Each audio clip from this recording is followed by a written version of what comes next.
I'll begin this afternoon's session with a brief introduction. Welcome to the Canadian Institute of Forestry's National Electronic Lecture Program. My name is Sharon Young, and I will be hosting today's session. Today is Tuesday, June 25th, 2024, and this is the last session in the e-lecture series entitled Equity in Canada's Urban Forests.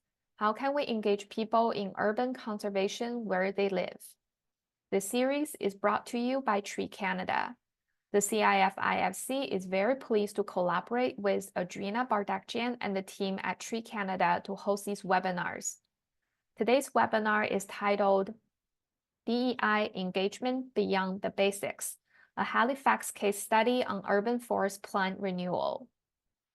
A special reminder that ISA-certified arborists are eligible to receive one continuing education unit for this webinar.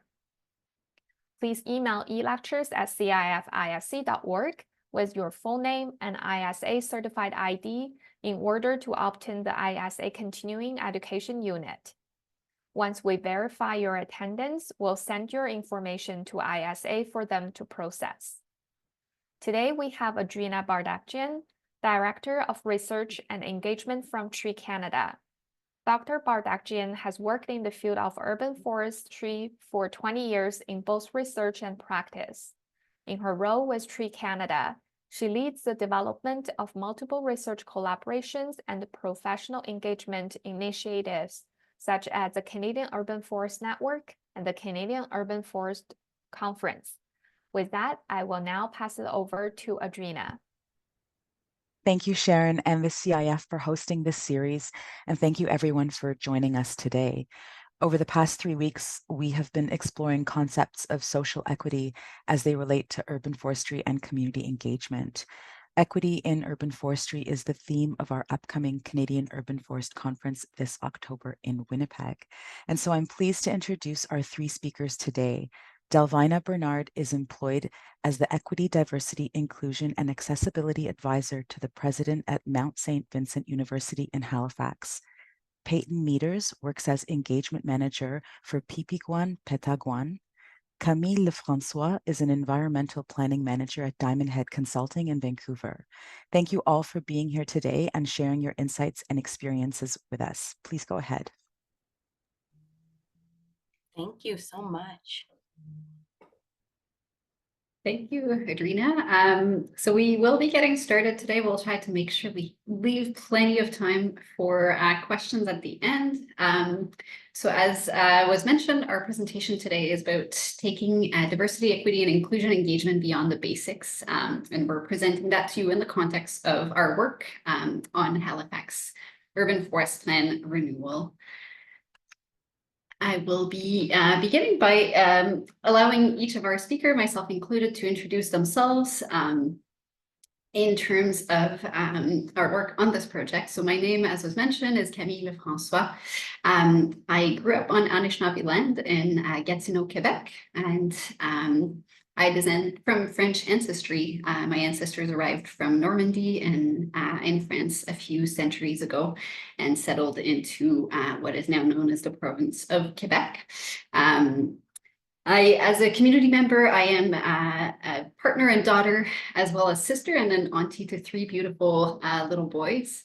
I now live in the unceded traditional territory of Musqueam, Squamish, and Tsleil-Waututh people in Vancouver, British Columbia, where I work as an environmental planning manager to help municipalities manage their natural assets. And I will pass it over to Delvina to introduce herself. Well, good afternoon, everybody. I'm happy to be here. I come to you here from the unceded territory of the Mi'kmaq people here in Halifax, Nova Scotia. And I acknowledge that. I wish you all join me in that acknowledgement. And I'm also wanting to pay tribute also to those from the African Canadian community, or African Nova Scotians, as we call ourselves here, who have been here in Mi'kmaq for over 400 years. I'm an 8th generation African Nova Scotian who traces my roots back to the Black Loyalists of 1783 and to the Black refugees of 1812.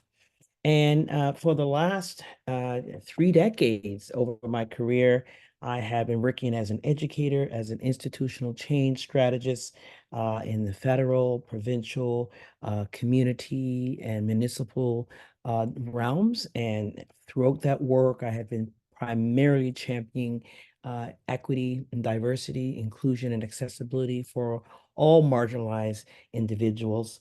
And so I'm really happy to be a part of this project of looking at this in the context of our environment and in terms of our forestry resources, of which we have many in HRM.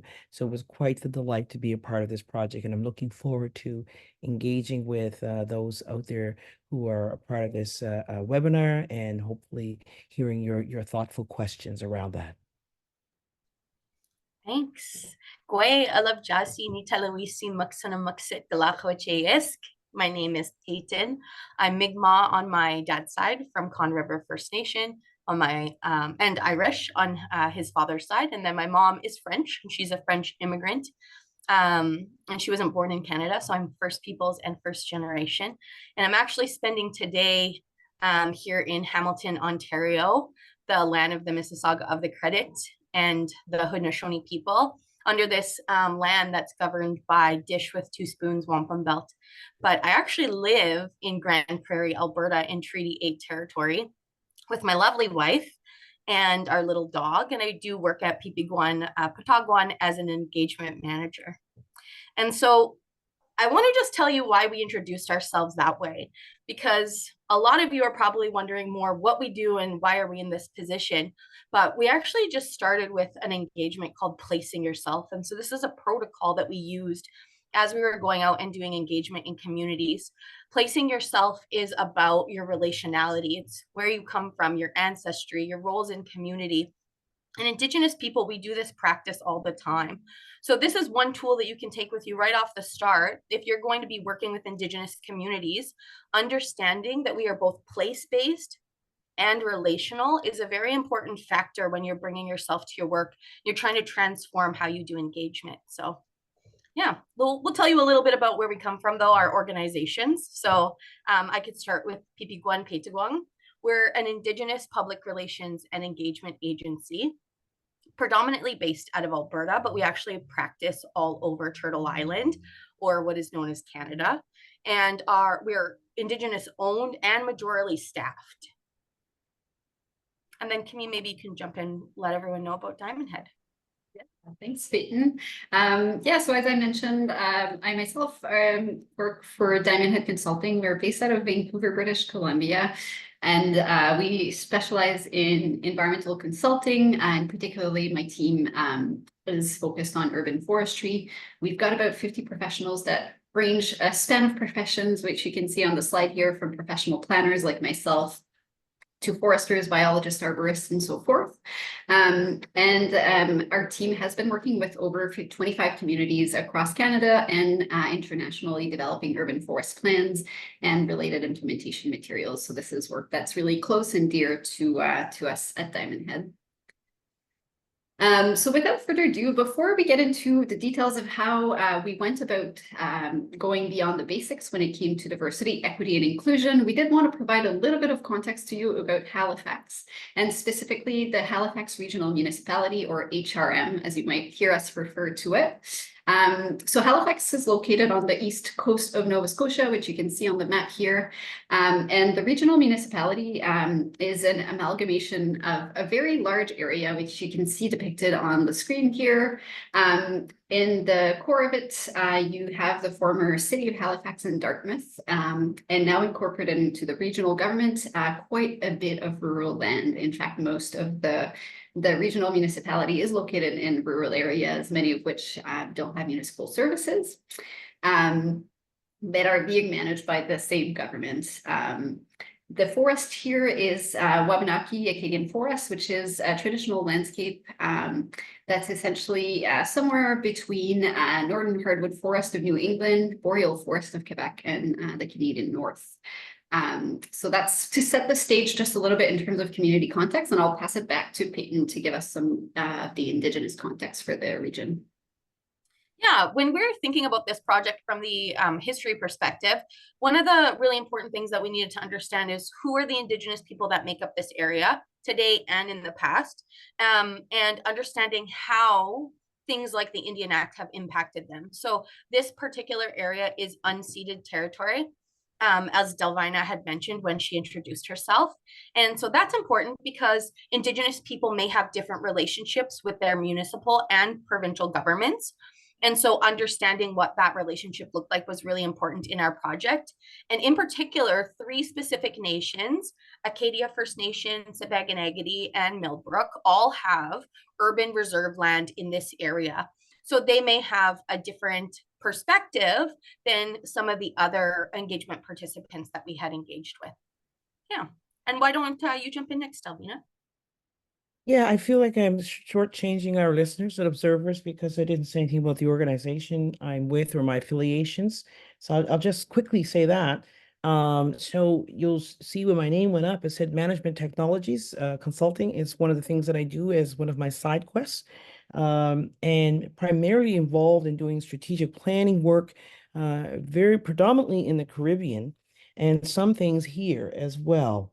And again, all moving towards the whole idea of institutional change, making organizations more equitable, more functional.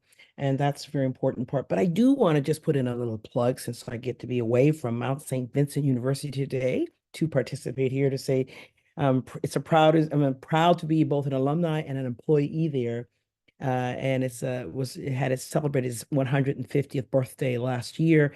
And as we know, Mount St. Vincent is one of only, there used to be 2 institutions that serve women, that started off serving women, that was founded on the principle of advocating for education for women and girls. And over the years, Mount St. Vincent has spread its arms with that message of social justice to include all of the various marginalized groups, in addition to those who were, in those days, primarily white women, but a variety of people. And it continues that tradition and continues to grow. And I'm very proud to be associated with that organization and many others like the Afrocentric Learning Institute that I do a lot of educational work with. And just want to throw in, because I love to say this, is that my real heart is the fact that I am a singer, songwriter, music producer. Don't do it anymore. I passed the microphone to my 2 beautiful daughters. But I just think that so much of the work I do in community, so much of the work that I do at Mount St. Vincent, and so much of what I do everywhere is so deeply informed by the fact that I have been a singer and songwriter, and primarily of music of social justice and of feminist causes. And somebody out there might remember that I used to be in a group called For the Moment that traveled across Canada and around the world. And we did a lot of work. And that really gave me my education and my perspectives that I bring to my work today. I think I grew up and cut my teeth on that group when I was in my 20s and onward. And so I just wanted to share that before going on to what I need to say now in terms of the context of people of African descent in Nova Scotia and in Halifax. So when this project, came to me, and I was really excited about getting involved because I think that people in our community have not been a part of the conversation or the narrative in terms of issues like environment, issues of forestry management and resource management. And so the folks that I had an opportunity to speak with were very excited to be able to be a part of that. But I just want to say that first, a record of people of African descent in Nova Scotia is 1604, 1605, with Matthew de Costa, who traveled with the French expedition here. And the other major connections is that in the mid 1700s, the New England planters who came here and brought their servant Black folks with them. So that was the next major group of people. And then also at Louisburg Fortress in Cape Breton. In 1783, there was a large migration of what we call the Black Loyalists, who came, or the people who fought for the British during the War of Independence, and they were promised their freedom if they fought for the British. We know the British lost that war if we showed up at history class, and they did attempt to make good on their promise by bringing 3,500 Blacks here in Nova Scotia Similar situation with the wars of westward expansion and the War of 1812. Again, those who fought for their freedom, they didn't seem to be as concerned about who won as much as who would grant them their freedom. And they fought in the War of 1812. And those people also arrived here. And lastly, around the turn of the 1900s, turn of the 20th century, in the late, we had people coming from the Caribbean and who came during World War II to work in Cape Breton in the steel mills and in the coal mines, because so many of the workers from that area had gone off to war. They had nobody to keep the steel plants open. And so that's when we got a lot of people from the Caribbean islands that came here in Nova Scotia. Currently, there's about 30 odd very active Black communities. At one time, we had numbers as high as 54 historic Black communities. Today, we have a population of approximately 30,000 Black people, of which the majority of them are in HRM, are in Halifax municipality. And of those remaining 30 communities, 12 of them are right in the Halifax regional municipality. So that's just a little bit of background, and just politically, just to say that there's always been a very, very back and forth challenging relationship between the settlers of the Black folks who came here, along with the loyalists and other white settlers, in that the African Nova Scotian people really didn't come off their own accord. Some of them are brought here as enslaved, some as indentured servants, some of them as escaped people to fight in that war. And so those who were here, they really did try to press their case for equality and justice. And so there's been a huge history of systemic neglect, and that shows itself today in some of the economic marginalization, educational marginalization, social unrest, and so forth. But overall, I would say that the people have come here with such a consciousness of victory that the story of the African Nova Scotian is one that needs to be told loud and wide. And they are extremely proud people and stand tall and have been a tremendous resource to the province of Nova Scotia. Thank you so much for that context, Elvina. It's very helpful. And I will just close this slide by just taking a moment to speak briefly to the Acadian history in the area. The presence of French settlers in the area dates back to the 1600s, when the French first arrived and settled the area. Much of the population, the Acadian population, was unfortunately deported in the 1700s during an event called the Grand Dérangement, where the newer British settlers decided to make way for the population, and quite a few of the French-speaking Acadian people were moved down the coast towards regions of the US. Some of them did manage to escape or come back, and therefore their presence is sustained in the Halifax regional municipality to this day. And so with this historical context, I'm gonna jump in on you there. Yeah, go for Jump it. in on you as a Scotian resident, as it was in elementary and junior high school, and I'm glad that they use those terms. It was called the expulsion of the Acadians, and that's such an apt term because it wasn't a friendly nudge to say, "Why don't you go down to New Orleans?" It was Louisiana. It was really an actual expulsion, and that history reigns here today in terms of how Acadian people, similar to people of African descent, carry themselves very strongly because of that very unfortunate act that happened at that particular time. So I just wanted to share that with folks. Yeah, thank you so much. Words matter. That's great. All right. So before we get into details of the diversity, equity, and engagement that occurred on our project, I did want to give folks in the room, I know there's a lot of arborists and foresters that are probably interested. Of course, yeah, our talk is focused on engagement, but I did want to anchor it into the context of the urban forest management plan that the city is currently drafting with our team's help. So for those who may not be aware, the municipality was actually one of the early adopters in terms of when it comes to urban forestry. They adopted their first urban forest master plan in 2013. Which was fairly early when we look at a lot of other communities across the country. That plan was developed in partnership with Dalhousie University and was initially intended to be implemented over a 10-year period, and therefore came to the end of that implementation plan in 2023.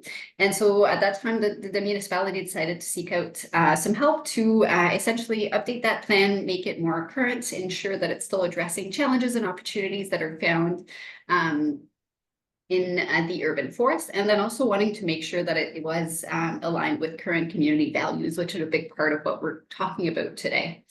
The plan itself will be focused on the management of the urban forest over the next 25 years. And we're looking at facing some challenges to the urban forest, such as population growth, which we know often places some pressures on the space to protect and grow trees. Halifax, as a regional municipality, saw a 10% population growth in the last 10 years, and we're expecting some growth to continue moving forward. And there's also other challenges that folks will probably recognize from across the country, whether they're related to increase of the forest use and access since particularly the pandemic, where we see more people getting into the forest, which is great, but also can create some challenges in terms of forest health. And of course, we know there's climate change and extreme weather events that are already placing some challenges. In recent years, we saw impacts from Hurricane Fiona and the Upper Tentilon wildfire in 2023 as some of the most recent threats. So the plan will be addressing kind of all of these more technical side of the urban forest management in the region. But the other important piece to that was making sure we're aligned with community value, which is really where engagement comes in. When it came to general public engagement, which is more typical to what you might see in other types of projects on urban forestry, we were really looking to engage the community in terms of first phase of engagement before we draft a plan, understanding values and vision for where we're going, and then an upcoming phase which has not been realized yet because this project is still undergoing, which will be focused on gathering public feedback on the draft plan before it is finalized. The one last piece that I wanted to mention before we get into the details of that diversity, equity, and inclusion engagement was really how, and folks may be familiar with the International Association for Public Participation spectrum for public engagement that you see on the screen here. This is a common approach that we take when we define our approach for community engagement, to really be transparent about the level of input and control that the community members that are being involved will have on the outcome of any given project, going from least to most, from left to right. In the case of this project, we really focused when it came to that public side of the engagement on the left hand of that spectrum. And so we were looking at informing the community on the project itself, our urban forest. You can see here an example, for example, of open house boards that provided some information about the public. And then consulting on people's priorities, concerns, and aspirations for the urban forest. And this is a picture of one of our technical workshops where we met with community members that are more closely involved with the urban forest. Other example of typical tools for consulting community members look like surveys or online tools that would allow people to provide us with input. So while the public engagement side of things was focused earlier on the left side of that spectrum, we'll be kind of speaking to how this ties in with the targeted engagement that is coming next. And with that, I will be passing the microphone back to Peyton. Yeah, thanks so much, Camille. I think as we're moving into this targeted engagement, the one really important thing that we want you to remember as we present the rest of it is that we're really trying to embody different ways of knowing, being, and doing. So this is epistemology. And when we do it in this way, we're really reframing a lot of how we've done these plans maybe in the past. Even as partners, Camille and I have worked on other urban forest plans where the more we come to know how to do these practices together, the better our collaborations are. And so when we start thinking about creating a plan for this, normally we would, take the amount of hours, divide them between our three groups. For example, there's more than three groups in this specific scenario, but for the purpose of this presentation, between the three of us, we didn't do that. And the reason for that is because equality is meaning everybody gets treated the same, but equity is giving everybody what they need to be able to yield the same results. So our three different approaches in this case do look different. And I can give you a little bit of background about our findings from engagement. So when we did the Indigenous engagement, and Camille, you can flick flip over here. This is lovely little Elder Mary Rose from the Native Council of Nova Scotia. The majority of the time when you're doing engagement, we don't always spend this type of relational time with our partners. And so Mary Rose and I got to visit on 3 different occasions, and we've built a lovely friendship now that's gone past the duration of this project. For the Indigenous engagement, we engaged with 71 different participants in the HRM area, 8 Indigenous organizations, and then 2 public community members through different engagement opportunities that Camille was presenting. And so the methodology that we used to do this engagement is called pêhtâkwan. It's actually a methodology that's based in Cree and Métis ways of knowing and being. You can call it the visiting way. It was coined by Cindy Gaudette back in 2019. And it's about reciprocity and relationality, and that's not relationship building, where we know today that helicopter research is no longer acceptable in a majority of communities. And so pêhtâkwan actually helps us be able to participate in community-based participatory action research. And so we used pêhtâkwan to visit in this project quite a few times. In November, we actually went down for the original engagement where we introduced ourselves and this project, the previous iteration, and just got to know who the partners were. And we were able to develop our plan after that first visit in November. And then we came back in February for the purpose of beginning work and seeing how different organizations wanted to partner with us. And so some of our engagement activities look different. Myself and a colleague actually attended ceremony with Millbrook First Nation as they invited us there, and we were able to meet with some experts actually who work in forestry from those communities and other partners, so elders from across all of Nova Scotia who work in and around HRM, and their community members may live in HRM. So it's from being able to be in those different spaces, which isn't always created, or those opportunities aren't really planned for in our typical engagement plan. For Indigenous engagement specifically, it was really important for us to understand what protocols and honoraria would be looking like to these communities and to these Mi'kmaq communities. What is acceptable protocol? What is respectful protocols that we needed to follow when we were meeting with them? And that's not a question. And as a person who's been on both sides of urban forest planning, both as a helper in the plan, but also as a person who is sharing my voice on a plan in my own community, protocol and honorarium aren't optional. They are essential items that are required to be able to do this work in a good way.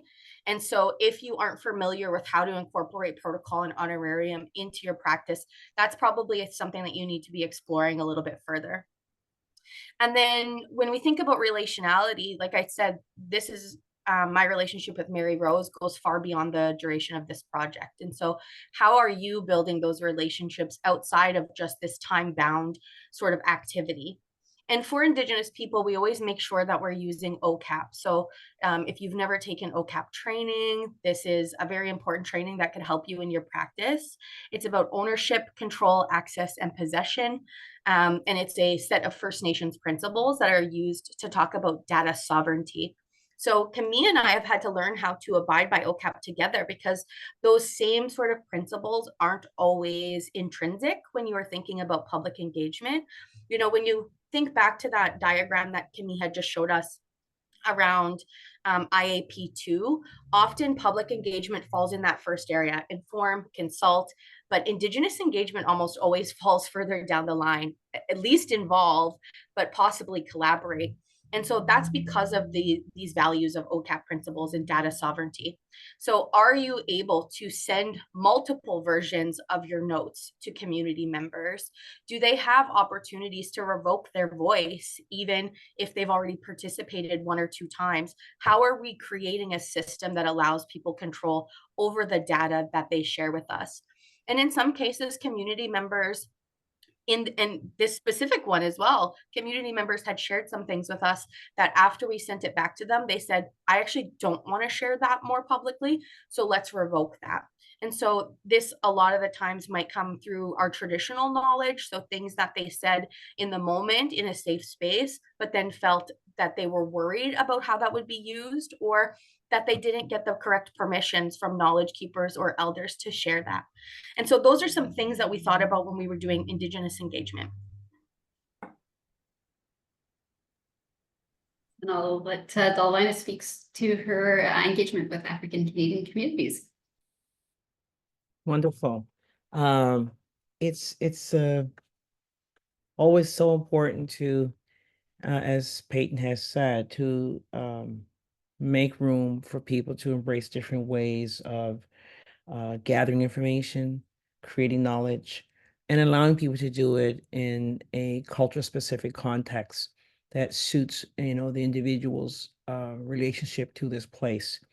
So that what I did with the folks that I was working with in the start of February, where beyond African Heritage Month events, not promoting a stereotype, but speaking a truth.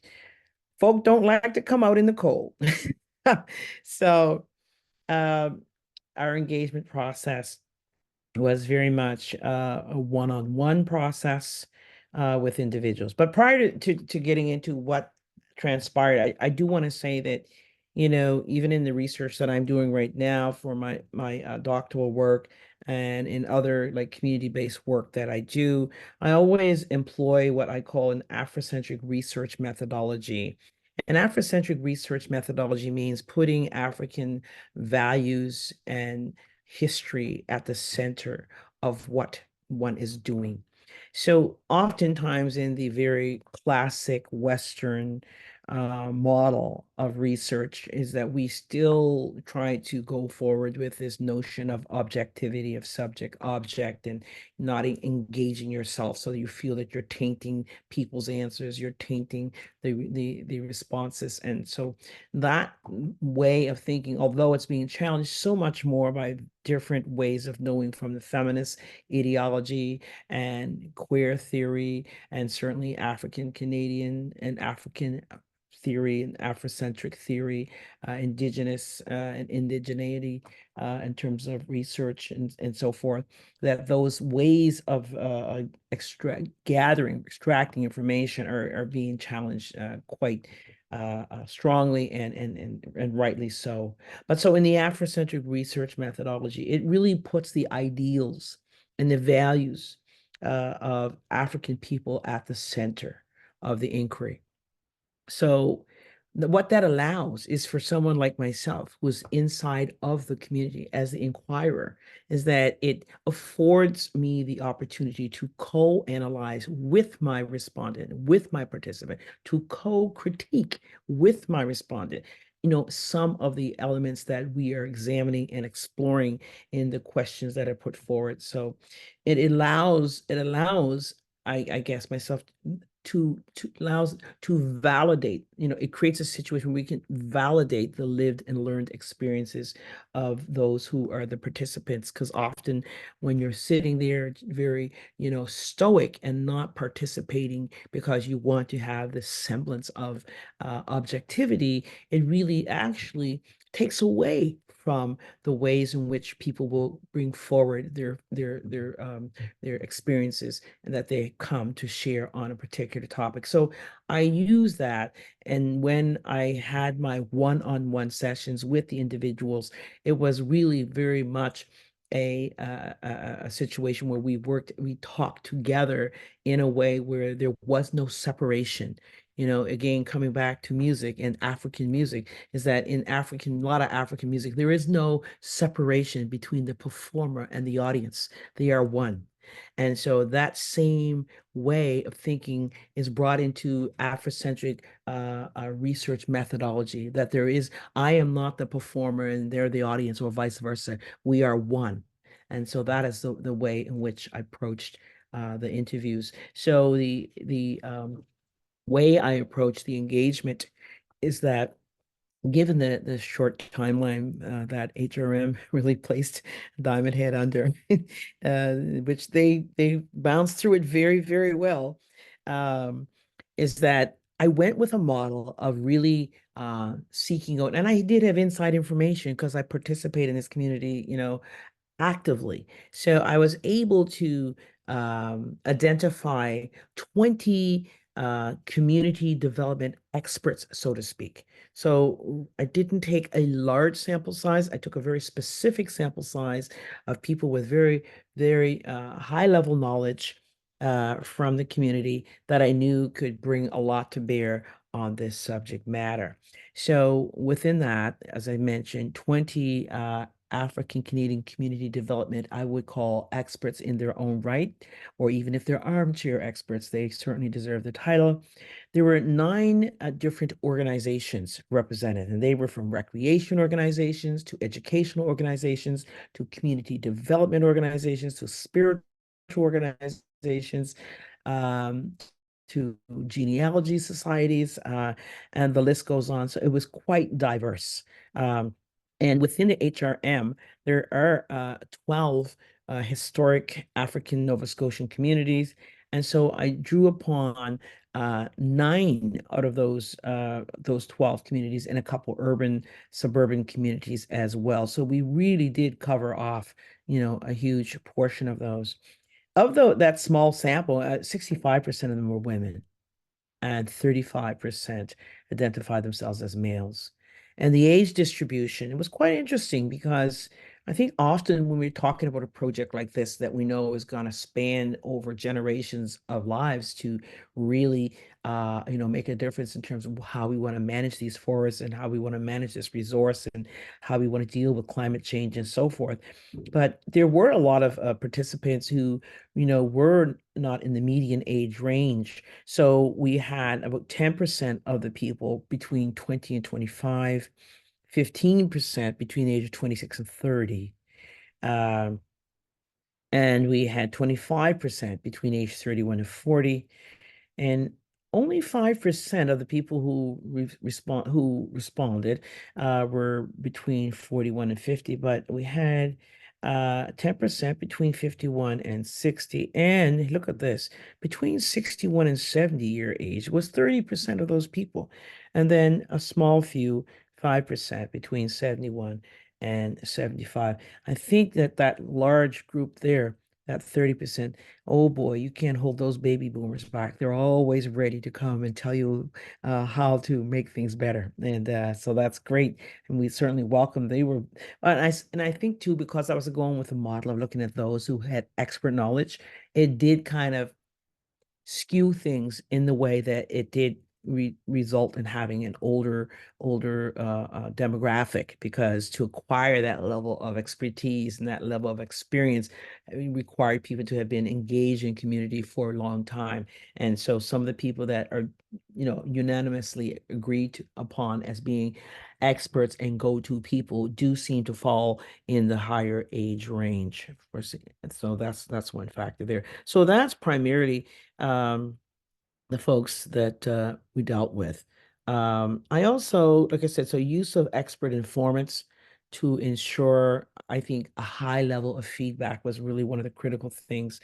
The diversity of communities, I think, is very important if you're going to do an engagement, so that you can ensure that there's this kind of like a trustworthiness in respect to that engagement process. So that, for instance, if I had just sort of settled in on 3 or 4 communities and not have, representation from the very diverse set of communities we have here, I think that at the time at which this report is going to become public, when people look at it, and they would look at that and say, well, why wasn't my community or someone who we look up to as being a great spokesperson in our community part of this engagement? So to make sure that that did not happen, I made sure to engage, some of the most respected and knowledgeable people from those communities. And so that way we had a diversity of communities to ensure that kind of like trustworthiness of validity of the outcomes.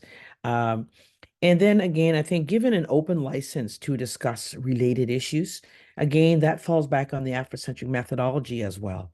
And so that, there are a lot of people who wanted to talk about things such as how this topic intertwines with things like environmental racism and the whole history of the relationship of the African Nova Scotian community to government in general at all levels, municipal, in this case, and all the way up, so that race and development and how those things intersect was a very important piece of what people wanted to discuss, and not wanting to hem people in to say, oh no, we're just here to talk about urban forestry management. I think that would have killed the engagement process.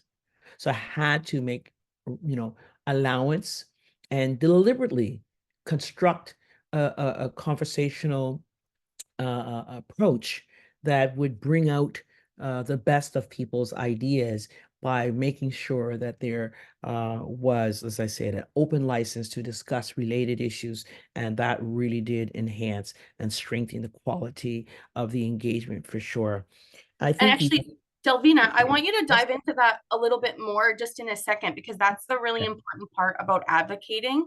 So maybe Camille, just so we can move into that piece of it, can you just quickly tell us about your experience with the Francophone communities? And then we can all jump into that deeper conversation that Delvina is bringing so much really important content to. Yeah, so that was it. Let Camille take over from here, and I can bring in the only other thing I would have said is that allowing people to talk about something that was very dear to them, which was partnership readiness discussions in terms of like, okay, now we know this, or what would happen with us working with HRM. HRM times African Nova Scotia community, that's what they were interested in. And so, yeah, we can go back to that further in another slide. Awesome. Thank you so much, Lalina. Yeah, so briefly, as Peyton was saying, we want to dive into some of the big learnings from all of this engagement in a minute, which will allow us to circle back to some of the great points Delvina was making there. There was one more community that we wanted to just kind of mention as part of a few of the communities that we targeted for this engagement, and it's the Francophone and Acadian community. This one is a little bit of a different approach, so I will go very briefly. When we started working on a proposal to work with HRM, the municipality had already identified they wanted to work with African Nova Scotian community as well as Indigenous folks. They had not identified the Francophone or Acadian community as a target community. But as part of embodying the learnings of our work, which Peyton will be speaking to in a minute, one of the things that she learned when she first went for her visit to talk about Indigenous engagement was that there was actually some interest in that community finding a way to be involved in the process more directly. And so we adapted and kind of pivoted around with the client to find a way to work that into what Delvina mentioned as a very ambitious project schedule. And so we ended up working with the municipality's diversity and inclusion office to essentially identify an efficient way to connect with the community and get their voices represented, which for us looked like identifying some organizations that work closely with the culture and targeting French language interviews to allow them to learn about the project and provide some specific feedback on things that would be important for them to see in the work. And I'll be happy to circle back to some of the things we learned, but I think certainly as part of all these different pieces of engagement, we can speak to it in the FAQ if there is interest. There were certainly a couple things that we heard about in terms of the community's connection with the forest and the way they use it that stood out as very different from what we heard in the general engagement, which really gives you perhaps a sense of why those types of dedicated engagement might go a long way in representing voices that may not otherwise be represented in your general engagement. So I'll leave it at that, and I'll turn it over to Peyton for the last section where we can get to build on some of those things we were just talking about. Yeah, so we've kind of given you an idea of like, what did we actually do to get this point? But there's some really big key takeaways that we want you to remember when you're working with engagement professionals, or if you're working on these types of urban forest plans. And so the first one's about embodiment, and then how are you going to advocate, and what does that mean in this context? How do you braid this information together? And then last but not least, why collaboration might look differently. So we'll start with embodiment. One of the things that's really important, we've kind of said this now a few times together, but we say we are going to think inside the circle rather than outside of the box. And that's because from an Indigenous worldview, this is a very sacred space of being able to be in relationship. And so you heard Delvina talk about the importance of being able to be with the communities in a way that mattered to them. Camille didn't mention this, but she ensured that she was able to speak French to the French population who wanted to communicate in their language. I was able to attend ceremony. So when you're embodying those things, it's more than just understanding them. It's about living in those ways. And so if that's not something that you're able to do, you know, the word cultural humility comes to mind a lot. And so like, if it's not a practice that you're able to do, sometimes we feel all this pressure to be the expert. But the truth is you can have others help you embody that type of engagement. And so that's through partnerships and things like that. In this way, inclusion then actually just becomes the byproduct. You don't have to think about including other groups and demographics. It is a way that just happens naturally because we're looking at other epistemologies, other ways of knowing, being, and doing. And, you know, Delvina talked about this as well, but it's also true from an Indigenous worldview. Engagement should transform you as much as it transforms the participants that you're working with.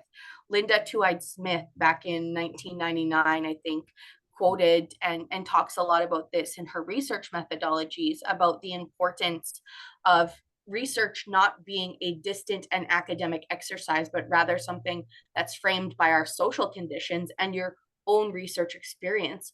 So where often our research requires us to fragment ourselves, in this way, we were able to stay holistic in the way that we did that engagement.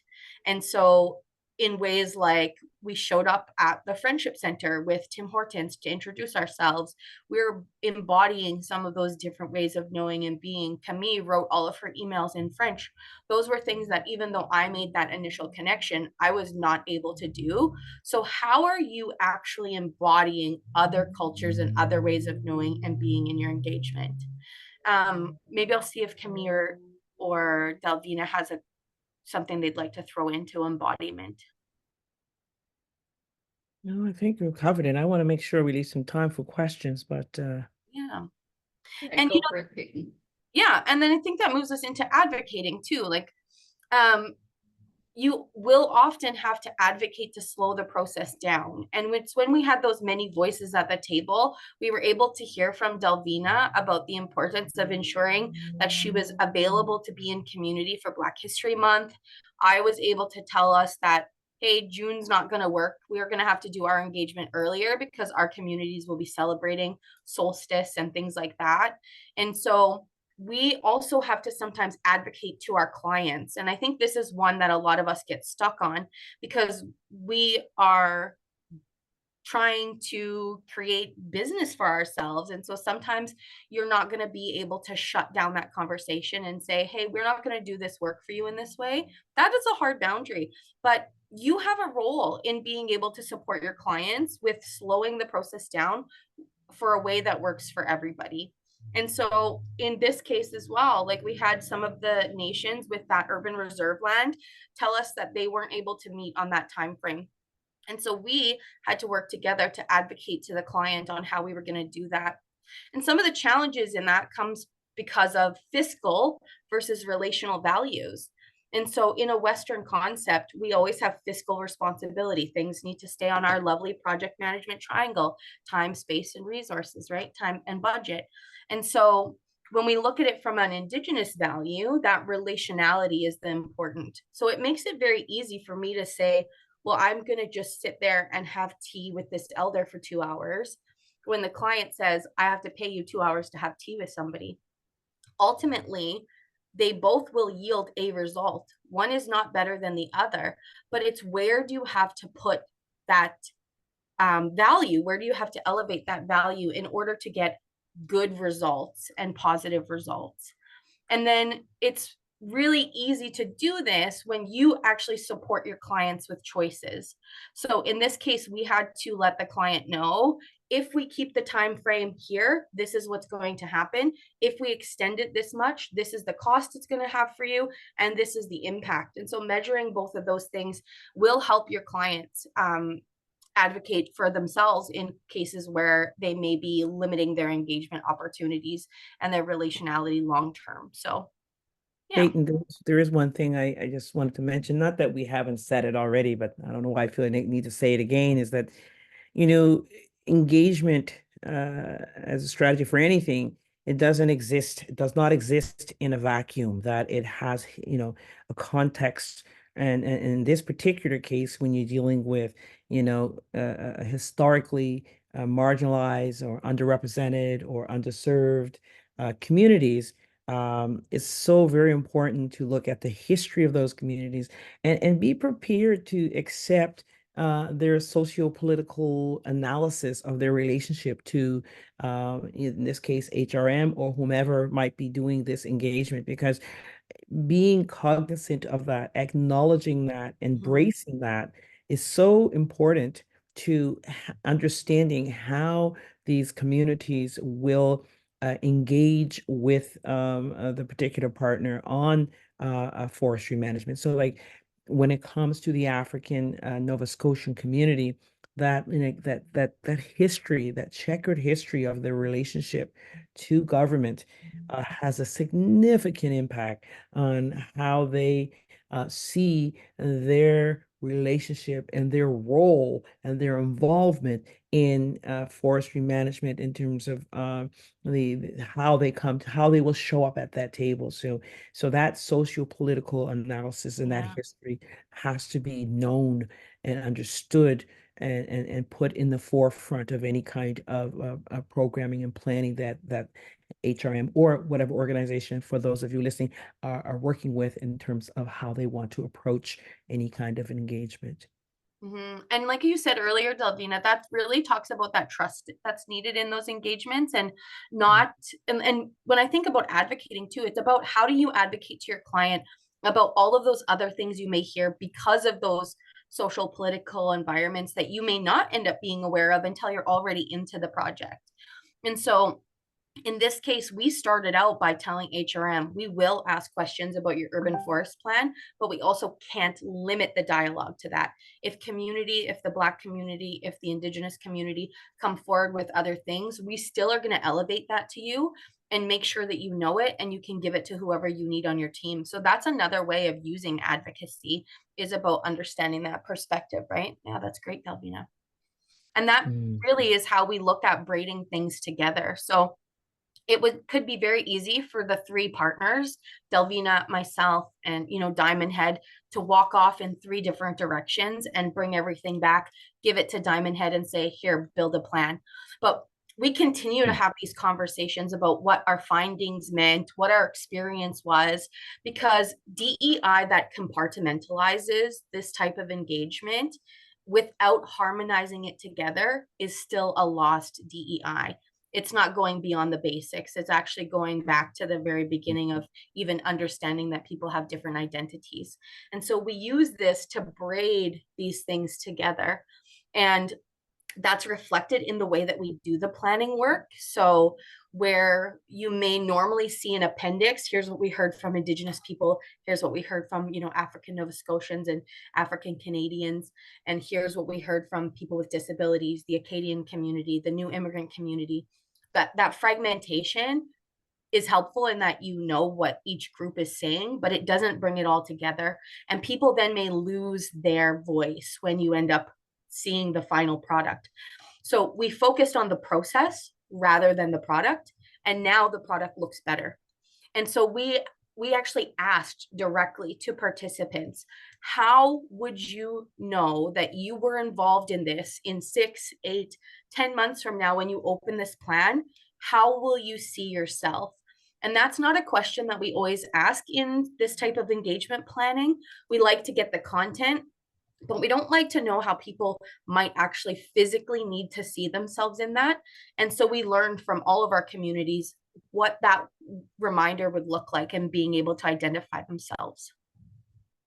Peyton, you said so many wonderful things that remind me of how we started this, and the fact that you came out to Halifax and we went to have lunch to exchange ideas and so forth, because as you said, there is really no room for having silos in EDI work, because we are all striving for the same thing, to create, an approach in terms of humanizing everything that we do. And that is so important. And the other thing that you mentioned too is that question. That was a fantastic question about how do you want to see yourself, and I remember putting that question to everybody saying, hey, so 6 months or however from now, and you walk into some building and you see a report sitting on someone's table there, coffee table or something, and it says the HRM urban forestry management. When you pick that up, what is it that you want to see that reflects that you were a part of that conversation? And that was so important for people, that question and how they answered it. And because people are quite fatigued by being interviewed so often, and they will tell you, like, people come to our community, and I know the Indigenous community, I work close with many people in the Mi'kmaq community here, as well as the Indigenous the Black Indigenous community and the African Nova Scotian community, is that, folks say, yeah, we are always getting interviewed, information being extracted from us. And then we later on either don't see the reports, or when we do see them, we don't see ourselves in them.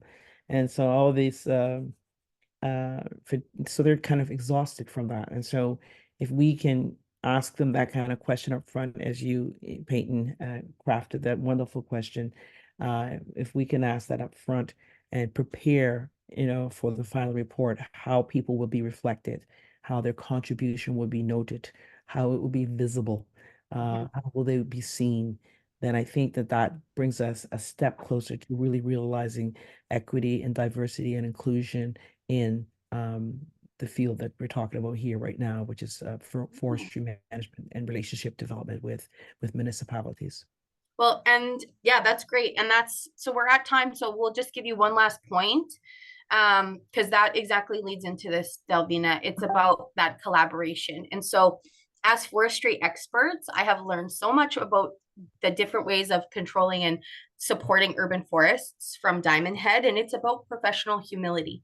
It's very easy for me to say, it doesn't matter how hard it is to plant black ash and white ash in Nova Scotia. That is what the Indigenous community wants. I could say that, but it's also about understanding things from multiple perspectives and having that humility to work together. And when you do this type of engagement, you have to redefine what expert means.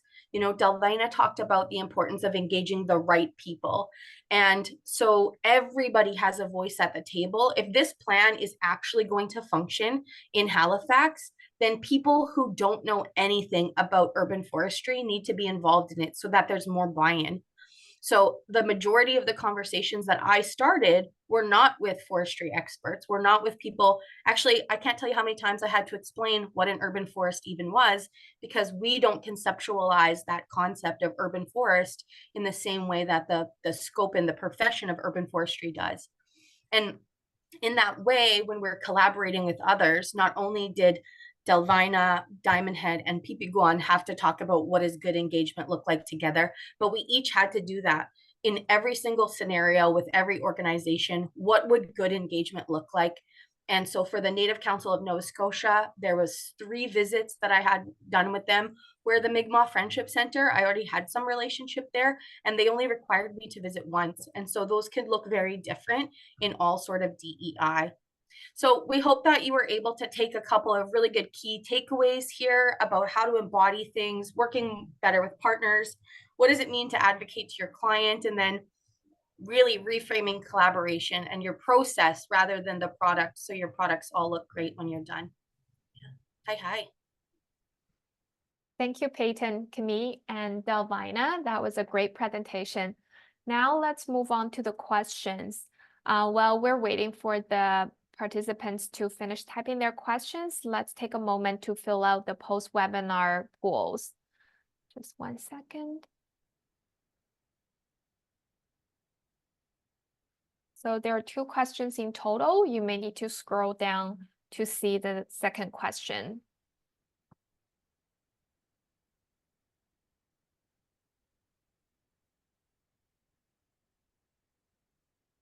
All right, so the first question in the Q&A pod is, is it possible to have this document? Christian, could you specify which document you're mentioning?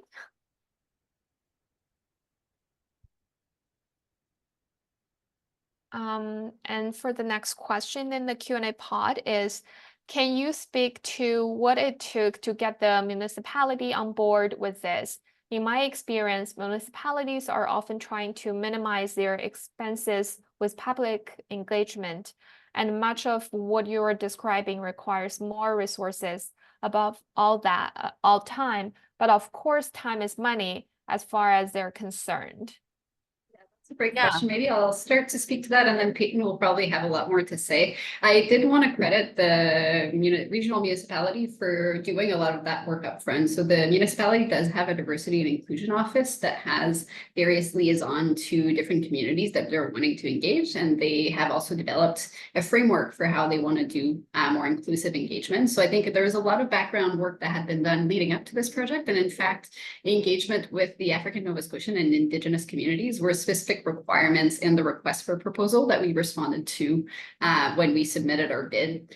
And so I think that was a big part of it, certainly. And then I'll leave Peyton speak to it a little bit more as well. Yeah, I think that is a great question, because we see that a lot at pipikwan, working with different organizations that have either time-bound or financial-bound requirements. And so in those cases, I think it's important to talk to your client about ownership over the engagement process.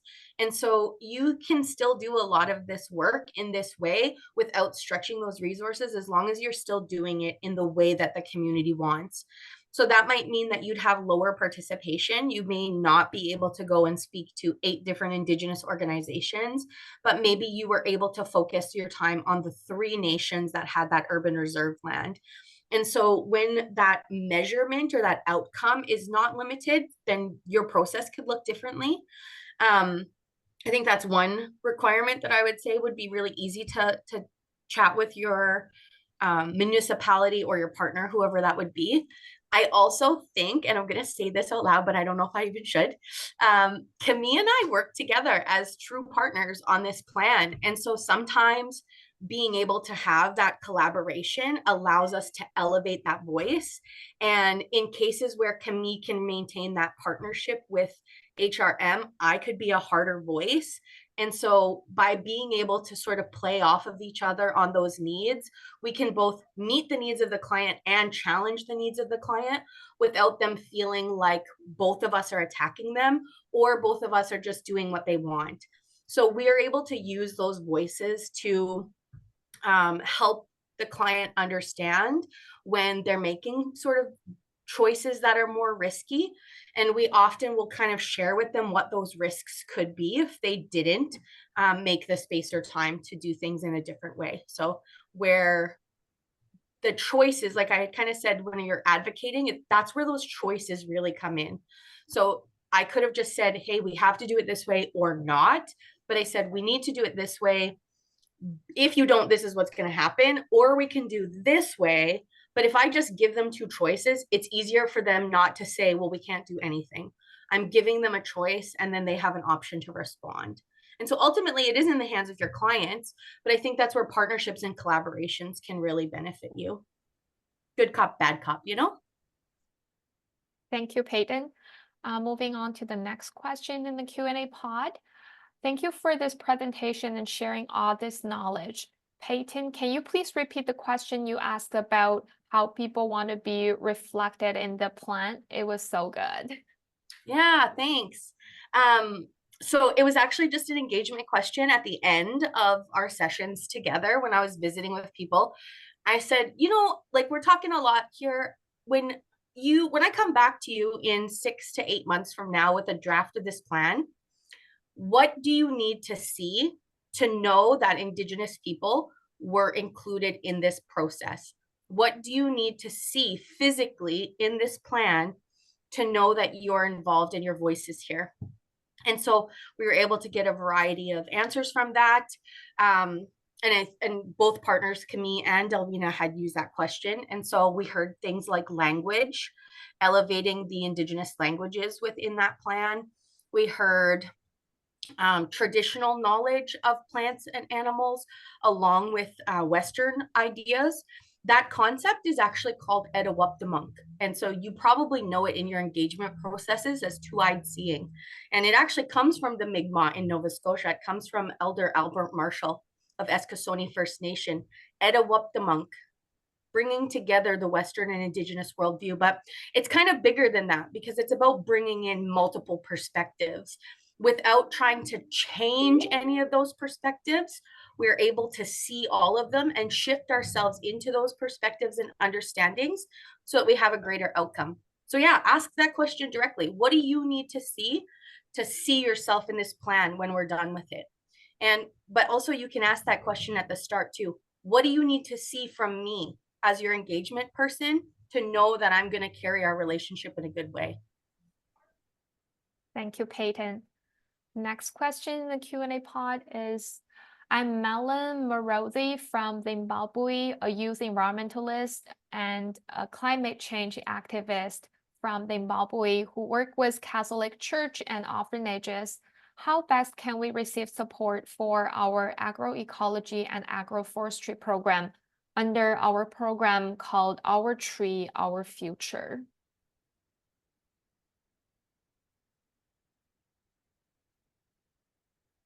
I'm not sure, Sharon, if this is about funding, or maybe you have more insights in terms of what the question is trying to get at here.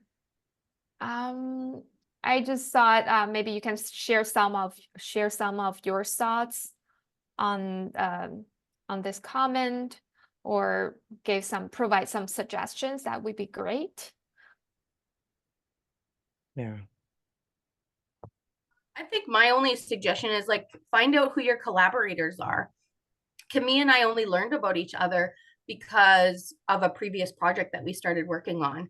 And now we've continued that partnership. And, you know, Delvina Tyler was aware of Delvina from his own work. And Tyler is another partner at Diamond Head. And so he used to live in Nova Scotia. So it's from that relationality. And I think about that in more than networking, right? We hand out business cards all the time for what? Nobody's going to respond to you. But it's because Delvina and I sat down at Salty's and we had lunch together that we're going to continue our relationship now. And anytime I need to work in Nova Scotia, I'm going to keep this relationship going. If Delvina ever needs to work in Alberta, you know, we're going to have that relationship. And so find who your partners are and stop walking alone. We've got into this really bad habit of trying to walk alone and be the experts. And it's better for your soul and your pocket if you just find partners to do the work with. And I wanted to I was just gonna say briefly, Delvina, I'll let you speak after that. I wanted to give kudos to my colleague Tyler Searles, who's managing this project and doing the bulk of the work on the plan itself. We spent quite a bit of time researching who to partner with when we decided to go after this work. I was lucky to have met Peyton through another project, and so we felt confident about the Indigenous engagement scope. But I know, Delvina, we were really pleased to both find you and hear from you, because certainly we wouldn't have wanted to go for this kind of project, to do this kind of engagement without the expertise that you're bringing to this project, which we knew we didn't have as, you know, people that were outside from the community. And so certainly that was an important part of, you know, even making us able to pursue this work. Well, I was happy to do that. I was going to say anything too much to add to that. Is just adding the flair of the arts and the African proverb that we all know. If you want to go, you know, far. If you want to go fast, go alone. If you want to go far, go together. So that's always good advice. So finding who your partners are so that you can go far is really important. And I think that's what I'm hearing implied in the question anyway, is that there's a desire to go far, not necessarily to go alone, but because that's why Malone, I think I'm pronouncing it right, is asking, you know, how can I go far and what should I do? So I hope a little bit of what we did here today might help you. So certainly through Diamond Head and the organizers, if you ever wanted to reach out to me here in Nova Scotia for anything that you're doing, I certainly would be happy to connect. And yeah, and so that would certainly be something that building that network of people is really a first part of that step. Thank you, Delvina. The last question in the Q&A pod is, in your engagements, Do you have a platform, or would you suggest that participants from Surrey or other communities here come together at some point to collaborate and learn from each other besides the lead team amalgamating the knowledge gained? I think that's a great question in terms of bringing people together. I would say when it comes to the more general public engagement side of things, we tend to do that. Particularly in this case, we hosted some workshops with people who are involved in the urban forest realm from a technical standpoint that come from various backgrounds. And we always find that it's really rich for people to hear each other's perspective and how they interact with the topic that we're working with, because it does bring a lot of richness. And so I think your question is really great. In this case in particular, we did focus on engaging each of the communities separately. And I certainly could see a lot of benefits in having communities interact directly with one another. Certainly in the engagement I did with the Francophone and Acadian community, one of the things that I heard when I was asking this great question of Peyton to an Acadian organization in terms of how they would see themselves reflected in this plan was actually making sure that the Mi'kmaq people's culture and language was represented, because Acadians in the region have close relationship and ties with the Indigenous peoples, in parts because they helped them hide from deportation some centuries ago. And so it's quite interesting to see there's already those overlaps and connections between the communities. And I think there would be potential to do more integrated engagement in the future, which is not something that we've designed in this specific project, but a great question and thought. I don't know if there's anything you'd like to add, Delvina or Peyton. Yeah, well, I'm glad you mentioned that, Camille, because I think the similar sentiment came out of the African Nova Scotian community also. I think people pick up reports from a variety of governments in the task force, and they sort of just jump right into, the executive summary and the preambles and and the findings and so forth and recommendations. And everybody seemed to want to see this report, acknowledge, to come across differently, to be more people-centered, to actually acknowledge the history of the respective communities that are involved, the Acadian community, African Nova Scotia community, and the Mi'kmaq community, that there will be, when you open that report, the very first, some of the respondents said, I want to see a section that tells our history, like in just a few paragraphs to say who we are, and acknowledging our long-term 400-year tenure with this place, and this is why we need to be a part of the going forwards of any kind of urban forestry plan, because we have blood, sweat, and tears in this soil, in this land. So I think that's really important, that people do expect to see something other than what they're used to seeing. They even commented that we want the colors there, the colors from the various groups, that the motifs, so that, the cultural motifs to also be apparent. And because like this, we don't have to have these reports looking so static that people pick them up and throw them down, don't want to read them, or as they're scrolling through on their, and there's no color to them. They're not, other than, the odd infographic, but, something a little bit more. So they want to see some creativity. You're talking about three extremely, Nova Scotia in general, as someone who's involved in the culture sector here, is very much a creative province, and all those communities, and is someone who works in the music community with Acadian musicians, Indigenous musicians, African Nova Scotian musicians. The creative reservoir is just overflowing. And so people like to see that reflected in all that we do. So I think if there's ways in which we can incorporate some of that creative element that our people love to partake of and to share, and use it as a way to give them a spirit and I guess a disposition towards victory, then I think we should absolutely do it. Because this is a place where people do have a consciousness of victory. We laugh at ourselves here and call ourselves Nova Scarcity. But in many ways, I think we have such a huge sense of resilience, not in just the performed cliched way that people use the word resilience. I think our respective histories tell the truth that this is what has sustained us. And so if a little piece of that can be put in that report, I think it will go a very long way. And I think that's exactly a really important point. Not that I don't want to talk fully about all of the other work that we've done, but Camille and I are presenting at the Tree Canada conference in October, and we are going to talk about some of those very specific things. So like Delvina is saying about the motifs and those things, there's other strategies when you're thinking about which way do you go, right? We actually had that conversation at the beginning. Do we do some of these circles together? Delvina and I were actually going to do potentially some of those and do them in a way that was really respectful to both of our cultures and our worldviews. And we decided that we would take that burden as a project team and we would work together behind the scenes rather than putting that work on the community because of timing. And so where the February month worked for the Indigenous community, it did not work for the Black community. And so we wanted to respect that. We made an active choice not to in this case, but Camille and I did do that in another project where we actually had some circles where public community members and Indigenous community members came together and had those hard conversations, hearing each other's perspectives. And we did it using a circle process. But there's a lot of things that we're still doing with this plan, like storytelling, for example. These are different ways that you wouldn't necessarily always write an urban forest plan. But if you want people to engage with your actual urban forest plan, it needs to be through storytelling. People need to see themselves in it.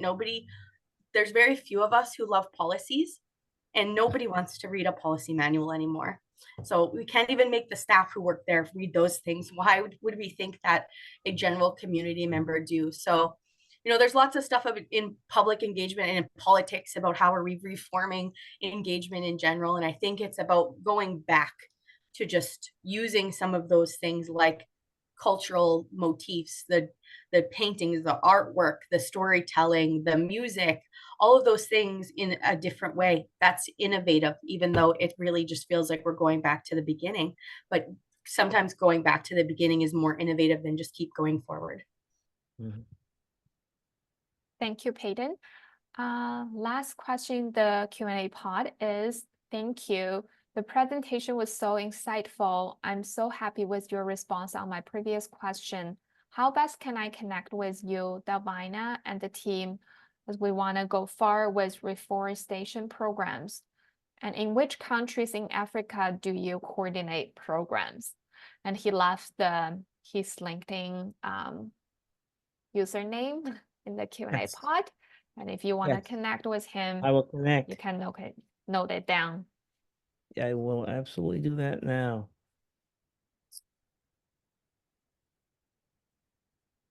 Okay, wonderful.